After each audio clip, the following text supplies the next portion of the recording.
रयत शिक्षण संस्थेचे SHGM college Kopargaon विषय इतिहास इयत्ता 11वी प्रकरण क्रमांक 6 भारतातील दुसरे नागरीकरण. आज आपण प्रकरण क्रमांक 6 या प्रकरणाचा आढावा घेणार आहोत. आपण आत्तापर्यंत 5 प्रकरणांचा आढावा घेतलेला आहे. यामध्ये गेल्या प्रकरणामध्ये जनपदे आणि गणराज्य हे प्रकरण आपण अभ्यासलेलं आहे. त्यानंतर आज आपण पुढील प्रकरण क्रमांक 6 भारतातील दुसरे नागरीकरण या प्रकरणाचा आढावा घेणार आहोत. आता ह्या प्रकरणामध्ये आपल्याला जवळपास 7 मुद्द्यांचा अभ्यास करायचा आहे. यामध्ये पहिला जो मुद्दा आहे तो आहे महाजन पदाचा उदय. त्याच्यानंतर दुसरा जो मुद्दा आहे तो आहे अस्सक महाजन पद. त्यानंतर तिसरा जो मुद्दा आहे तो आहे दुसरे नागरीकरण. चौथा मुद्दा जो आहे तो आहे महाजन पदे आणि त्यांच्या काळातील नगरे. त्यानंतर पाचवा जो मुद्दा आहे तो आहे महाजन पदामधील राज्यव्यवस्था, श्रेणी व्यवस्था. त्यानंतर सहावा जो मुद्दा आहे तो आहे तत्त्वज्ञान आणि विविध संप्रदाय. त्यानंतर शेवटचा जो मुद्दा आहे तो आहे नवीन धर्मप्रवाह. आता आपल्याला एकूण या प्रकरणामध्ये 7 मुद्द्यांचा जो आढावा घ्यायचा आहे त्यामध्ये आपण आज या ठिकाणी पहिला जो मुद्दा आहे त्या पहिल्या मुद्द्याचा या ठिकाणी आढावा घेणार आहोत. आता पहिला जो मुद्दा आहे तो आहे महाजन पदांचा उदय. आता महाजन पदे किंवा ही जी आहे यांचा उदय कसा झाला याचा आपल्याला या मुद्द्यामध्ये या ठिकाणी थोडक्यात विचार करायचा आहे. तर आपण यापूर्वी या पाचव्या प्रकरणामध्ये या ठिकाणी जनपदे याचा आपण अभ्यास केलेला आहे.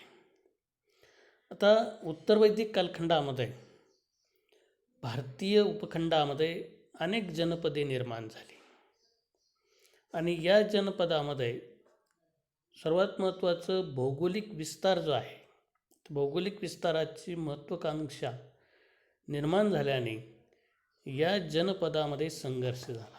म्हणजे काय की या ठिकाणी प्रत्येक जनपदाने आपापलं जे एकंदरीत जनपद जे आहे त्याचा भौगोलिक दृष्टिकोनातून विस्तार करायचा, म्हणजे वाढ करायची. आता ही वाढ करायची म्हणजे या ठिकाणी त्यांना मोठ्या प्रमाणामध्ये इतर जनपदाशी संघर्ष करावा लागला, लढाया करावा लागल्या.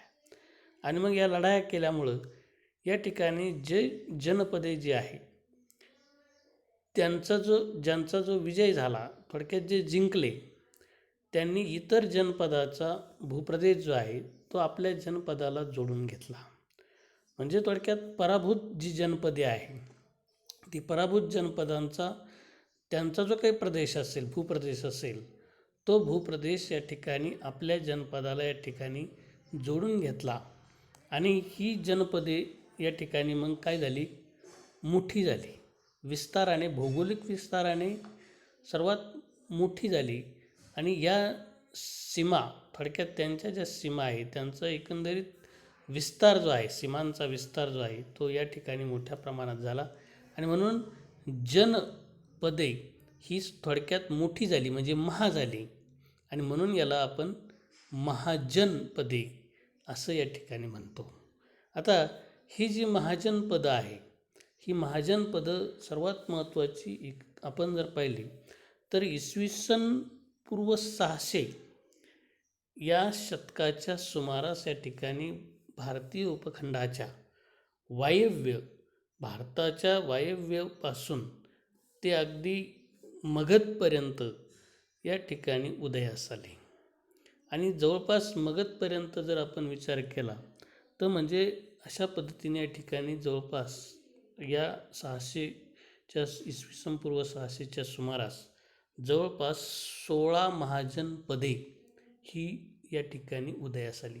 म्हणजे जनपदामधून महाजन, महा म्हणजे मोठे, आणि ही मोठी जी महाजन पदं जी आहे या ठिकाणी अशा पद्धतीची 16 या ठिकाणी अस्तित्वात आली.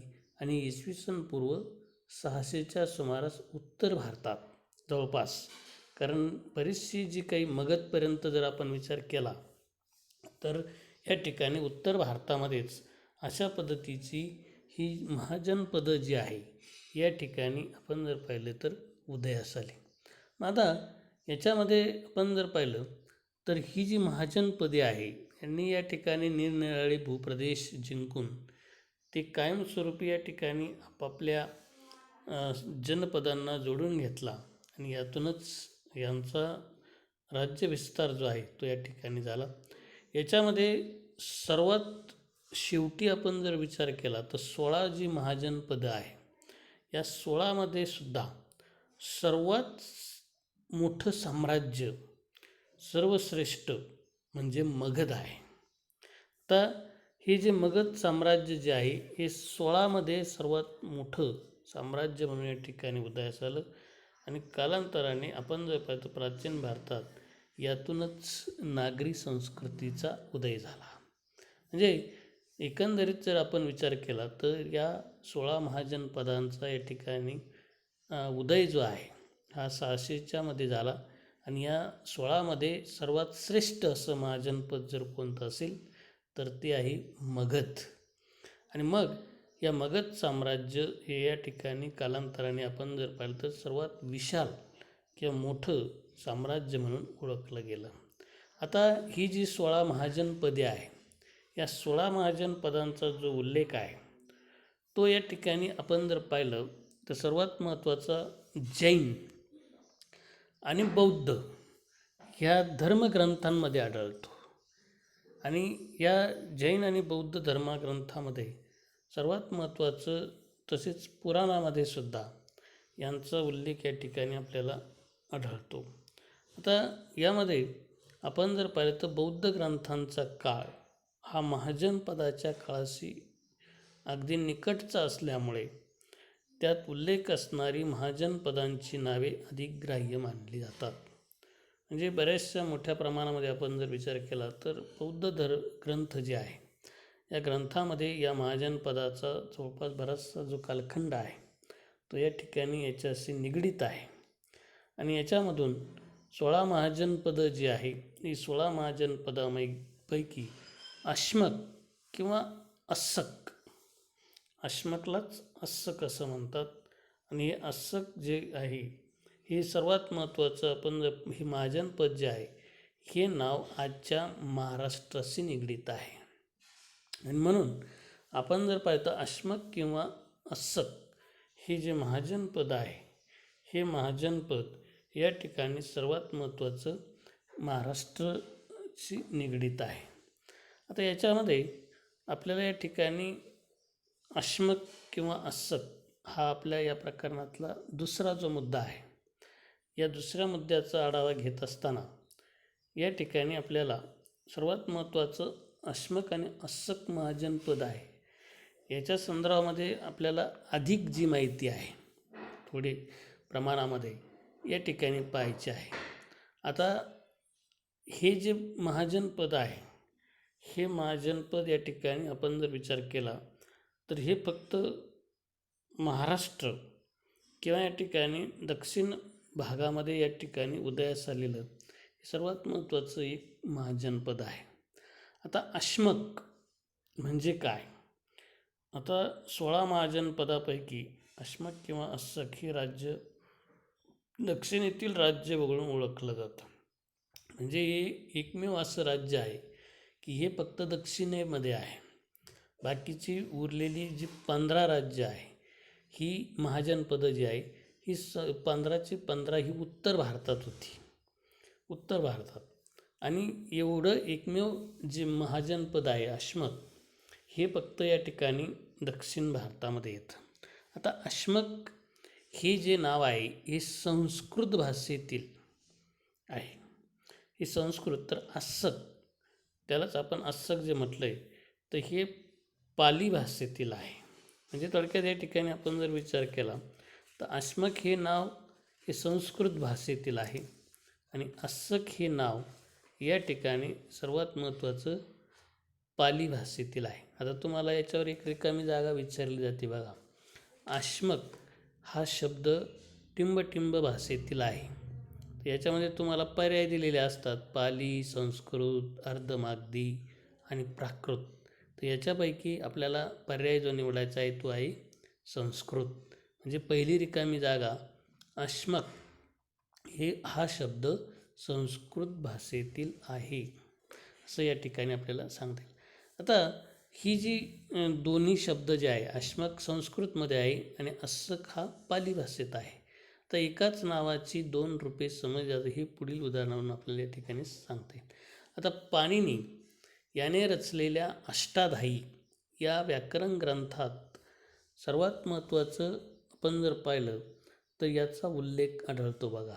आणि तो उल्लेख जो आढळतो तो या ठिकाणी अवंत्याश्मक असा उल्लेख त्याच्यामध्ये आहे. पाणिनीने जो ग्रंथ रचलेला आहे अष्टाध्यायी, त्या व्याकरण ग्रंथामध्ये अवंत्याश्मक असा उल्लेख या ठिकाणी याचा आढळतो आणि त्याचाच अर्थ काय आहे, अवंती आणि अश्मक ही राज्ये एकमेकालगत होती असा होतो. तर पाणिनीच्या अष्टाध्यायीमध्ये अश्वायन, अश्वकायन आणि हस्तिकायन अशा 3 राज्याचा नावाचा उल्लेख आहे. सिकंदरने ज्यावेळेस भारतावर स्वारी केली किंवा सिकंदरने स्वारीच्या वेळेस त्याच्या सैन्याला अफगाणिस्तान ते पंजाब या प्रदेशातून पुढे सरकत असताना काही लढवय्या जमातीच्या प्रतिकाराला तोंड द्यावं लागलं. त्यामध्ये एस्पोसियो आणि अस्सकेनाय आणि अस्तकेनॉय या गणराज्याचा उल्लेख सिकंदराबरोबर आलेल्या ग्रीक इतिहासकारांनी केलेला आहे. ही 3 गणराज्य म्हणजेच अनुक्रमे अश्वायन, अश्वकायन आणि हस्तिकायन ही होत. बौद्ध साहित्यामध्ये उल्लेख असलेले अस्सक हे वायव्य प्रदेशातील अश्वकायनाशी संबंधित असावेत, ज्यांचा अश्मकांशी काही संबंध नसावा असे इतिहासकाराचे मत आहे. तर याच्यामध्ये गौतम बुद्धाच्या काळात अस्सक राजाला अंधक राजा म्हणून ओळखले जात. अंधक राजा असे दिसते. अंधकराट हे ठिकाण गोदावरीच्या तीरावर होते. अंधकराट हे ठिकाण गोदावरीच्या तीरावर होते, जिथे गौतम बुद्धाचा समकालीन बावरी याचा आश्रम होता. हा बावरी मुळात कोसल राज्याचा रहिवासी होता. सुत्त निपात या ग्रंथानुसार तो कोसल राज्याची राजधानी श्रावस्ती येथून दक्षिणापथ येथील गोदावरीच्या तीरावरील अस्सक राज्यामध्ये आला. या उल्लेखाच्या आधारे बौद्ध ग्रंथामधील अस्सक या पाली भाषेतील नावाचे संस्कृत रूप अश्मक असे आहे आणि ते दोन्ही नावे एकाच प्रदेशाचा निर्देश करतात याबद्दल शंका घेण्यास कारण उरत नाही. म्हणजे एकंदरीत आपण जर पाहिलं तर याच्यामध्ये या अश्मक किंवा अश्रक या महाजन पदाच्या संदर्भामध्ये ही जी अधिक माहिती आहे, अधिक माहिती आता याच्यामध्ये तुम्हाला ह्यावर्षी याच्यावर काही विचारलं जाणार नाही, तरी परंतु या ठिकाणी आपल्याला एक अधिक माहिती थोडक्यात आपल्या ज्ञानामध्ये थोड्याफार प्रमाणामध्ये भर पडावी आणि म्हणून या ठिकाणी हा जो उल्लेख आहे, हा उल्लेख या ठिकाणी आपण जर विचारात घेतला तर अशा पद्धतीने या ठिकाणी ही दोन्ही शब्द जे आहे, हे दोन्ही शब्द आल्याचं आपल्याला सांगता येईल. आता याच्यामध्ये आपण अश्मक किंवा अस्सक महाजन पद जे आहे याच्याविषयी थोडक्यात या ठिकाणी आढावा घेणार आहोत. तर यामध्ये आपल्याला अश्मक किंवा अस्सक हे जे महाजन पद आहे या ठिकाणी सर्वात महत्त्वाचं जर विचारात घेतलं तर आपल्याला एक सांगता येईल की हे जे पद आहे हे 16 महाजन पदापैकी एक दक्षिणेमधलं राज्य अश्मक हे किंवा अस्सक हे होय. आता अश्मक हे संस्कृत भाषेतील तर अस्सक हे पाली भाषेतील नाव आहे. आता यामध्ये आपण जर विचार केला तर याच्यामध्ये या महाजनपदामध्ये सुत्त निपात या ग्रंथात वर्णन केलेला हा महत्त्वाचा व्यापारी मार्ग होता. आता याच्यामध्ये कोणता व्यापारी मार्ग, तर त्यामध्ये आपल्याला सर्वात महत्त्वाचं सांगता येईल की श्रावस्ती, उज्जैनी, श्रावस्तीपासून या ठिकाणी त्या काळामध्ये जो मार्ग होता तो श्रावस्तीपासून उज्जैनी, त्याच्यानंतर महिष्मती या मार्गाने येऊन या मार्गाचे विंध्य पर्वत ओलांडून दक्षिणेकडे प्रतिष्ठान म्हणजे हल्लीचे पैठणपर्यंत हा रस्ता जो आहे तो या ठिकाणी होता. आता श्रावस्ती आपण जर पाहिलं तर अगदी प्राचीन काळामधली ही जी काही ठिकाणं आहे ह्याच्यामध्ये उज्जैनी तुम्हाला माहीत आहे. उज्जैनी म्हणजे थोडक्यात मोठी नगरी होती. आणि महिष्मती, आता महिष्मतीचा उल्लेख तुम्हाला जर थोड्याफार प्रमाणामध्ये या ठिकाणी जर आठवत असेल महिष्मती राज्य थोडक्यात, तर या ठिकाणी तुम्ही सर्वात महत्त्वाचा जो चित्रपट येऊन गेला याच्यामध्ये पाठीमागे की त्या चित्रपटामध्ये महिष्मती या नावाचा उल्लेख या ठिकाणी आपल्याला पाहायला मिळतो. आता याच्यामध्ये या मार्गाने जवळपास ही जी विंध्य पर्वत ओलांडून दक्षिणेकडे अगदी प्रतिष्ठानपर्यंत हा रस्ता पोहोचत असे. तर याच्यामध्ये आपण जर पाहिलं तर महागोविंद सुत्तात या ठिकाणी याचं एकंदरीत जे वर्णन आहे बौद्ध ग्रंथामध्ये, अस्सक राज्याचा ब्रह्मदत्त राजा होता. अस्सक राज्याचा ब्रह्मदत्त या नावाचा राजा होता आणि त्याने जी राजधानी बनवली होती त्या राजधानीचं नाव होतं पोतन. पोतन ही प्रामुख्याने या ठिकाणी आपण जर पाहिलं तर सर्वात महत्त्वाची राजधानी होती. आता हे जे महागोविंद सुत्तात या बौद्ध ग्रंथामध्ये या संदर्भातली बरीचशी जी काही माहिती मिळते याच्यामध्ये तुम्हाला ऑब्जेक्टिव्हला विचारलं जातं. लक्षात ठेवा की अश्मक किंवा अस्सक हे जे राज्य आहे या राज्याची राजधानी कोणती, तर ती आहे पोतन किंवा त्याला पोटली असं या ठिकाणी म्हटलं जातं. आता याच्यामध्ये आपण जर विचार केला तर या ठिकाणी सर्वात महत्त्वाचं पोतन म्हणजे आजचे बुलढाणा जिल्ह्यामधील बुलढाणा जिल्ह्यामधील सर्वात महत्त्वाचं नांदुरा हे जे ठिकाण आहे हे ठिकाण होय. म्हणजे पूर्वीच्या काळी प्राचीन काळामध्ये याचं नाव होतं पोतन, परंतु पोतन हे जे नाव आहे हे कालांतराने या ठिकाणी सर्वात महत्त्वाचं आपण जर विचार केला तर ते आजचं नांदुरा, बुलढाणा जिल्ह्यातील नांदुरा, पोतन यालाच पोटली किंवा पौडण्य असेही नावे होती. तर याच्यामध्ये आपण जर बघता अश्मक जनपदाला त्या काळात विदर्भ, भोज, दंडक, कलिंग ही जनपदे दक्षिण पथामध्ये समाविष्ट होती. म्हणजे एकंदरीत आपण जर पाहतो हे जे अश्मक जे जनपद आहे हे जनपद या ठिकाणी मोठं जनपद म्हणून उदयाला आलं. परंतु मग या अश्मक जनपदामध्ये जी काही छोटी छोटी जनपदं होती त्यामध्ये विदर्भ आहे, भौज आहे, दंडक आहे आणि कलिंग आहे. म्हणजे थोडक्यात ही 4 जनपदे मिळून दक्षिणमध्ये सर्वात मोठं महाजनपद उदयाला आलं ते म्हणजे अश्मक. आता हे जे जनपद आहे हे साधारणपणे आपण जर विचार केला तर याच्यामध्ये बहुतेक महाराष्ट्राचा भाग जो येतो, पहिली 3 जी जनपद आहे ती प्राचीन महाराष्ट्राचा भाग आहे, कारण विदर्भ, भोज आणि दंडक. आता कलिंग जे आहे ते थोडं खाली दक्षिणेकडे येतं. आता आपण जर विचार केला तर याच्यामध्ये आपण जर बघतो इतर सुद्धा काही बरीचशी जे काही जाती आहे किंवा अश्मक जनपदामध्ये त्या काळामध्ये आपण जर विचार केला तर गोदावरी आणि कृष्णा या नद्यांच्या खोऱ्यामध्ये आंध शबर, पुलिंद ही या जमातीची राज्य होती. म्हणजे अशमक हे जे दक्षिण भारतातलं सर्वात मोठं महाजनपद जे आहे, या महाजनपदामध्ये गोदावरी आणि कृष्णा ह्या ज्या दोन नद्या आहे, या दोन नद्यांच्या खोऱ्यातला जो प्रदेश आहे, त्या प्रदेशामध्ये सुद्धा इतरसुद्धा काही ज्या जमाती राहत होत्या बघा, त्यामध्ये अंध असेल, शबर असेल, पुलिंद असेल आणि मुतीब असेल, या जाती या ठिकाणी सर्वात महत्त्वाच्या या अशमक राज्यामध्ये समाविष्ट आहे. जैन धर्मग्रंथानुसार किंवा जैन ग्रंथानुसार आपण जर विचार केला तर ऋषभदेव हे पहिले तीर्थकर आणि यांचा पुत्र बाहुबली यांना अशमक राज्य दिलेले होते, असं या ठिकाणी जैन ग्रंथामध्ये उल्लेख आहे. ऋषभदेवांचा जो पहिला मुलगा आहे, यांचा जो मुलगा आहे बाहुबली, आणि या बाहुबलीला या ठिकाणी अशमक हे राज्य दिलेलं होतं, असं या ठिकाणी आपल्याला सांगता येईल.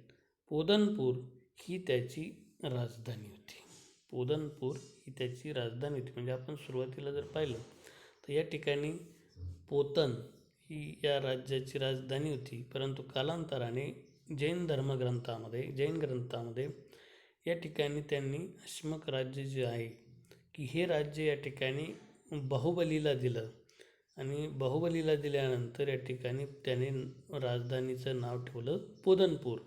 आणि मग श्रवणबेळगोळ कर्नाटकमध्ये आहे, बाहुबलीची भव्य मूर्ती तिथे उभारली आहे. म्हणजे तुम्ही जर विचार केला तर आज आपण जर कर्नाटकमध्ये गेलो श्रवणबेळगोळला, तिथं बाहुबलीची सर्वात उंच अशी मूर्ती आहे बघा. म्हणजे मोठ्याचे मोठे प्रमाणामध्ये तिची उंची जर आपण विचारात घेतली तर सर्वात उंच अशी ही जी मूर्ती आहे ही या ठिकाणी आपल्याला या श्रवणबेळगोळ येथे या ठिकाणी आहे, असं थोडक्यात सांगते. त्याच्यानंतर आपल्याला या प्रकरणामधला जो तिसरा मुद्दा आहे, हा तिसरा मुद्दा या ठिकाणी थोडक्यात याचा आढावा घ्यायचा आहे. हा आपण आज या ठिकाणी तिसऱ्या मुद्द्याचाच विचार फक्त करणार आहोत. त्या तिसऱ्या मुद्द्याचं नाव आहे दुसरे नागरीकरण. आता या ठिकाणी आपण पहिला जो मुद्दा पाहिला तो महाजनपदांचा उदय, त्याच्यानंतर दुसरा जो मुद्दा पाहिला तो अशमक किंवा असक महाजनपद, आणि आता तिसरा जो मुद्दा या ठिकाणी या प्रकरणातला पाहणार आहोत तो आहे दुसरे नागरीकरण. आता दुसरे नागरीकरण या संदर्भामध्ये आपण जर विचार केला तर हे जे दुसरं नागरीकरण जे झालं ते इसवी सन पूर्व 1000च्या सुमारास राज्यव्यवस्थेमध्ये असलेली जनपदे ही अस्तित्वात आली, आणि भौगोलिकतेची जाणीव असलेली व स्वतःची राज्यव्यवस्था असलेली जनपदे. म्हणजे थोडक्यात या जनपदांचा एकंदरीत आपण जर विचार केला तर या ठिकाणी त्यांनी स्वतंत्र असं स्वतःचं अस्तित्व निर्माण केलं, स्वतःची अशी राज्यव्यवस्था निर्माण केली, शासनव्यवस्था निर्माण केली, स्वतःच्या भौगोलिक सीमा या ठिकाणी विस्तार करण्याची त्यांची जी महत्त्वाकांक्षा आहे ती या ठिकाणी या इसवी सन पूर्व 1000च्या सुमारास या ठिकाणी झाली. आणि याच्यातून आपण जर पाहिलं तर त्यासाठी सुद्धा बराचसा सत्ता संघर्ष हा झाल्याचं आपल्याला या ठिकाणी सांगता येईल. म्हणजे भौगोलिक सीमांचा विस्तार करण्याची ज्यावेळेस महत्त्वाकांक्षा निर्माण झाली त्यावेळेस आपोआपच सत्तेसाठी संघर्ष झाले, आणि याच्यातून मग काही जनपदे जी आहेत ती प्रबळ झाली म्हणजे या ठिकाणी जी विजयी झाली ती आपण या ठिकाणी प्रबळ झाली असं सांगता येईल. आणि याच्यातून भारतीय उपखंडामध्ये अफगाणिस्तान ते बंगाल आणि विंध्य पर्वताच्या दक्षिणेकडील गोदावरी नदी परिसरापर्यंत 16 महाजनपदं उदयास आली. म्हणजे हे जे दुसरं नागरीकरण जे आहे हे दुसरं नागरीकरण या ठिकाणी आपण जर विचारात घेतलं तर ते दक्षिणेकडे अगदी गोदावरी नदीच्या तटापर्यंत या महाजनपदांचा विस्तार जो आहे या 16 महाजनपदाचा झाल्याचं आपल्याला सांगता येईल. आता या महाजनपदाच्या राजधान्यांची जी शहरे आहे ही शहरे किंवा व्यापारामुळे महत्त्व पावलेली काही नगरे जी आहे या पार्श्वभूमीवर आपण जर विचार केला तर भारतामध्ये एकूण नागरी संस्कृतीचा उदय झाला. म्हणजे थोडक्यात ज्यावेळेस दुसरं नागरीकरण या ठिकाणी सुरू झालं, ते दुसरं नागरीकरण सुरू होत असताना ज्या काही महाजनपदांच्या ज्या काही राजधान्या आहे, मग याच्यामध्ये आपण आत्ताच पाहिलं की या ठिकाणी श्रावस्ती असेल, उज्जैनी असेल, महिष्मती असेल, जे थोडक्यात या ठिकाणी ही मोठमोठाली जी राज्य होती यांच्या एकंदरीत मोठ्या ज्या काही राजधान्या आहे, या राजधान्यांची जी शहरं आहे याच्यातून भारतामध्ये एक नागरी संस्कृतीचा उदय झाला आणि यालाच भारतातील दुसरे नागरीकरण असे म्हटले जाते. म्हणजे थोडक्यात नागरी शहरे ही मोठमोठाली शहरे, राजधान्यांची जी शहरं आहे, आता ही शहरे व्यापारामुळे या ठिकाणी मोठ्या प्रमाणामध्ये त्याला महत्त्व आलं आणि ही महत्त्व आलेली शहरं आहे ही या ठिकाणी आपण नागरी संस्कृती यांचा उदय या ठिकाणी या कालखंडामध्ये झाला इसवी सन पूर्व 1000च्या सुमारास आणि यालाच भारतातील दुसरे नागरीकरण असे या ठिकाणी म्हटले जाते. आता आपल्याला या ठिकाणी जर विचार केला तर या दुसऱ्या नागरीकरणामध्ये सर्वात महत्त्वाचं महाजनपदाच्या राजधानीची शहर याच्यामध्ये भारतातील दुसरं नागरीकरण झालं आणि याच्यातून चंपा, राजगृह, श्रावस्ती, कौशांबी, साकेत व वाराणसी ही 6 नगरे भरभराटीला आलेली होती. म्हणजे एकंदरीत आपण जर विचार केला तर महापरिनिब्बाण सुत्त या ग्रंथामध्ये याचा उल्लेख आहे बघा. या 6 जी नगरं आहे मोठाली की जी या ठिकाणी जे भारतात दुसरं नागरीकरण झालं त्यामध्ये आपल्याला चंपा, राजगृह, श्रावस्ती, साकेत, कौशांबी आणि वाराणसी. आता ही जर शहरं आपण जर पाहिली तर ही सर्वात मोठी शहरे, नगरे म्हणून उदयास आली आणि हे दुसरा नागरीकरणाचा हा जो टप्पा आहे, आपण सुरुवातीला पाहिलं की इसवी सन पूर्व 6व्या शतकाच्या सुरुवातीस प्राचीन भारतात अनेक नगरे भरभराटीला आली, परंतु कालांतराने 1000च्या काळामध्ये या ठिकाणी अशा पद्धतीने ही जी नगरं आहे ही या ठिकाणी भरभराटीला आलीची आपल्याला सांगता येईल. तर याच्यामध्ये जनपदे आणि महाजनपदाच्या काळामध्ये बरीचशी काही वैशिष्ट्यपूर्ण बाबी आहे की ज्या या नागरीकरणाच्या कालखंडामधले आपल्याला या ठिकाणी सांगता येतील आणि यामध्ये सर्वात महत्त्वाची काही वैशिष्ट्यपूर्ण ज्या काही बाबी आहे यामध्ये आपण जर विचार केला तर नागरी संस्कृतीच्या निर्देशकामध्ये सर्वात मानल्या जाणाऱ्या ह्या ज्या काही बाबी आहे ह्या बाबी या ठिकाणी आपल्याला समजावून घेता येईल. याच्यामध्ये मध्यवर्ती जी काही एकंदरीत प्रशासन व्यवस्था जी आहे ती राबवण्यासाठी या ठिकाणी सर्वात महत्त्वाचं महाजनपदाच्या काळात मातीची भांडी अनेक ठिकाणी मिळालेली आहेत. तसेच लोखंडी जी काही अवजारं आहे ही अवजारे या ठिकाणी मिळालेली आहे. त्याचबरोबर चांदी व तांबे या धातूंची काही नाणीसुद्धा या ठिकाणी सापडल्याचं आपल्याला सांगता येतील. याच्यामध्ये ते कारशापण व पण या नावाने ती ओळखली जात. म्हणजे आपण जर विचार केला तर या महाजनपदाच्या काळामध्ये मातीची भांडी अनेक ठिकाणी सापडली, त्याचबरोबर लोखंडाची काही अवजारे सापडली आणि चांदी तांबे धातूंची सुद्धा या ठिकाणी काही नाणी सापडलेली आहे. सर्वात महत्त्वाचं त्या काळामध्ये आपण जर विचार केला तर अशा पद्धतीचं या ठिकाणी या महाजनपदाचं दुसरं नागरीकरणाची सुरुवात होत असताना यांचा उदय जो आहे हा अशा पद्धतीने झाला.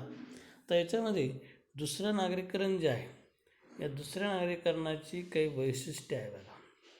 तर याच्यामध्ये आपल्याला जी वैशिष्ट्ये सांगता येतील त्यामध्ये सर्वात महत्त्वाचं या ठिकाणी नागरी केंद्र, गरजा पुरवणाऱ्या ग्रामवसाहतीचे जाळे, त्याच्यानंतर ग्रामवसाहत केंद्रवर्ती सत्तेशी संलग्न असे योग्य अशी कर व्यवस्था या ठिकाणी त्यांनी निर्माण केली होती.